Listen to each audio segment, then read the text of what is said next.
Mesdames, Messieurs, chers membres du jury, lorsque, sur un mur du lycée de Domfront, une affiche du Lions Club a dévoilé la citation du concours d'éloquence, ce fut comme une évidence pour moi. Je veux y participer. En toute chose, l'on ne reçoit qu'en raison de ce que l'on donne. Ces mots d'Honoré de Balzac ont suscité dans mon esprit la curiosité, l'interrogation, la perplexité. Fait-il écho à des expériences personnelles? Parle-t-il de relations amoureuses? Évoque-t-il une thèse irrévocable? Peut-être les trois à la fois. Qu'en sais-je à première vue? La façon dont Honoré de Balzac envisageait la séduction amoureuse dans Physiologie du mariage en 1829 nous semble aujourd'hui quelque peu désuète, voire archaïque. En effet, il décrit la séduction comme un échange entre l'homme qui donne des marques d'amour et la femme qui a le devoir d'y répondre. Si aujourd'hui, la multiplication de preuves d'affection ne suffit plus à soumettre un cœur, elle tend tout de même à créer une sorte de chaîne de générosité. Nous avons envie de conseiller à notre tour qui nous a écoutés, de prêter main forte à qui nous a secourus, ou d'offrir un sourire à qui nous porte son attention. Donner autour de soi peut être pour l'un une vocation, et pour l'autre n'être qu'un geste anodin. Mais vous et moi, cher public, savons qu'il n'en est pas moins un geste extraordinaire. Celui qui donne s'enrichit humainement, ressent de la fierté et peut devenir une source d'admiration pour son entourage. Si certains êtres passent leur vie à donner sans attendre la moindre reconnaissance des contreparties, ce n'est que le témoignage d'une grandeur d'âme inégalable. L'ingratitude, elle, opposée à ce principe, n'en est pas moins révélatrice d'un manque de reconnaissance ou d'empathie. Mais l'ingratitude existe-t-elle? Je vous avoue que j'en doute. Par excès d'optimisme sur le comportement humain, peut-être. Mais j'ai le ferme espoir que les expériences marquantes d'une vie ne peuvent qu'être accompagnées de remerciements ou de reconnaissance pour une tierce personne. La citation d'Honoré de Balzac est donc peut-être trop optimiste, mais je veux croire en cet optimisme. Il est bien évident, par exemple, qu'en 1829, Balzac proclamait qu'un don trouve toujours sa récompense sans du tout envisager le cas du don d'organes sur une personne en état de mort cérébrale. Situation dramatique. Apprendre brutalement qu'un proche est mort et devoir dire oui ou non au prélèvement de ses organes. Se sentir privé de toute joie, de tout espoir, de toute consolation. Être envahi de souvenirs, de nostalgie, quelquefois de remords, et avoir besoin de lucidité pour répondre librement mais dans l'urgence à la question « Acceptez-vous que ces organes soient prélevés au profit de patients en attente ?» Dire oui, c'est faire en sorte que les mains mortes de celui qui entre dans le sommeil éternel soient encore généreuses. Depuis le 6 août 2004, une loi stipule que nous sommes tous des donneurs présumés, sauf si nous y opposons sur un registre de refus.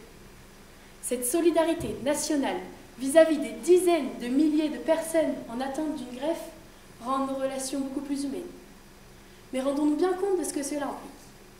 En plus de nos relations familiales, amicales ou sentimentales, nous possédons désormais 60 millions de concitoyens prêts à faire le plus beau geste pour nous sauver.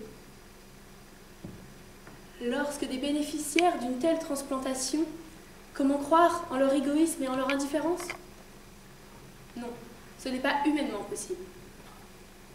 Cette solidarité essentielle tisse des liens entre nous tous, entre vous et moi, cher public, entre vous et votre voisin de droite, ou entre vous et n'importe quelle personne dans ce théâtre, à vrai dire. Mais alors, qu'en reçoit-on? Le respect de son corps par l'équipe médicale chargée du prélèvement? Un accompagnement plus personnel pour les proches du défunt? L'impression de vivre dans une société qui essaie d'être sincèrement humaine? Celui qui donne n'est plus témoin ni du respect, de la joie ou de l'admiration de la personne à qui il sauve la vie. Il ne témoignera pas non plus du soulagement des proches qui illuminera leur visage. Mais il sera parti en paix, en sachant qu'il aura pu aider une ultime fois. Mais alors, comment vit-on avec le cœur d'un autre? Un foie étranger ou une cornée qui a connu un autre œil? Écoutons le témoignage des personnes greffées. Une chance, une nouvelle existence, une résurrection. Yves, après 5 ans et 2 mois d'attente d'Arin, ne se lasse de répéter « Si j'ai une belle vie aujourd'hui, c'est grâce au donneur d'organes ». Martine, après 2 ans d'attente, n'en revient pas des bienfaits rapides de la greffe. Dans Réparer les vivants de Maëlys de Keringal, tout bascule, un dimanche matin à 5h50. Simon, 19 ans, perd la vie dans un dramatique accident de voiture. L'auteur narre alors les 24 heures suivantes, jusqu'à la transplantation du cœur de Simon dans la poitrine de Claire, mère de 3 enfants atteinte de myocardite et nécrose au cœur. 24 heures, durant lesquelles, comme le témoin d'une course de relais, un lien de vie passe de Simon à Claire, par la volonté des parents du jeune homme et par le travail admirable du personnel soignant. Médecins, chirurgiens, et ne quittant pas d'un pouce le cœur prélevé, infirmiers coordonnateurs.